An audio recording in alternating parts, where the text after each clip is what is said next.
When Ickes took office, there were only 24 African Americans in a 4,000-man workforce.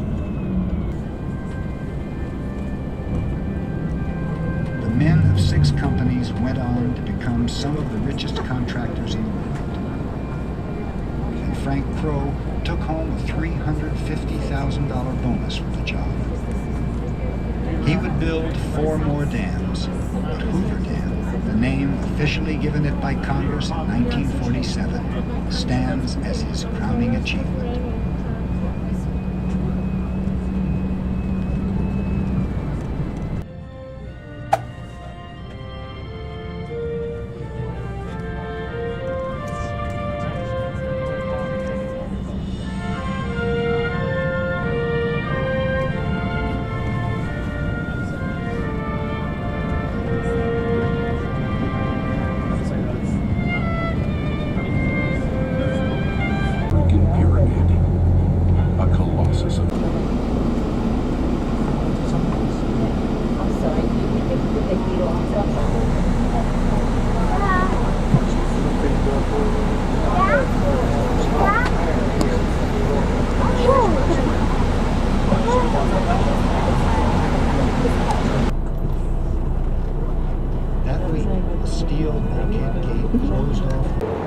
ネバダへようこそ。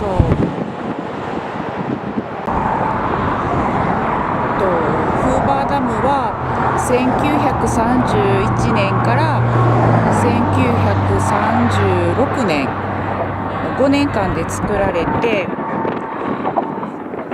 貯水量が400億トンあるそうです。で、日本には2500基ダムがあるらしいんですけれど、その2500基すべての貯水量を足してもまたフーバーダムの方が多いそうです。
このフーバーダムはアリゾナ州とネバダ州にまたがっていて、同じダムの中で1時間の時差があります。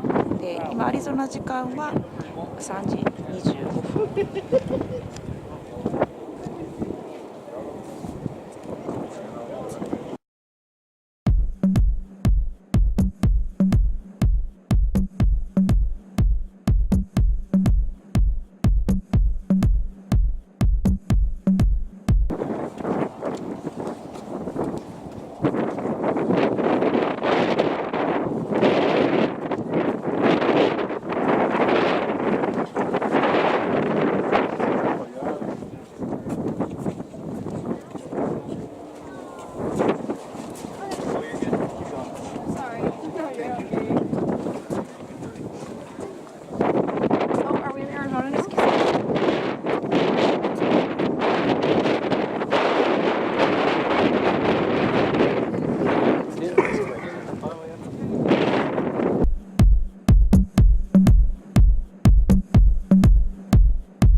あ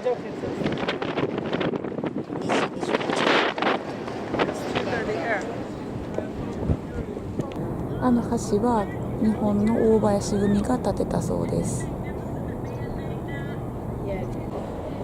なんか本当にトランスフォーマーのロボットが出てきそうな雰囲気。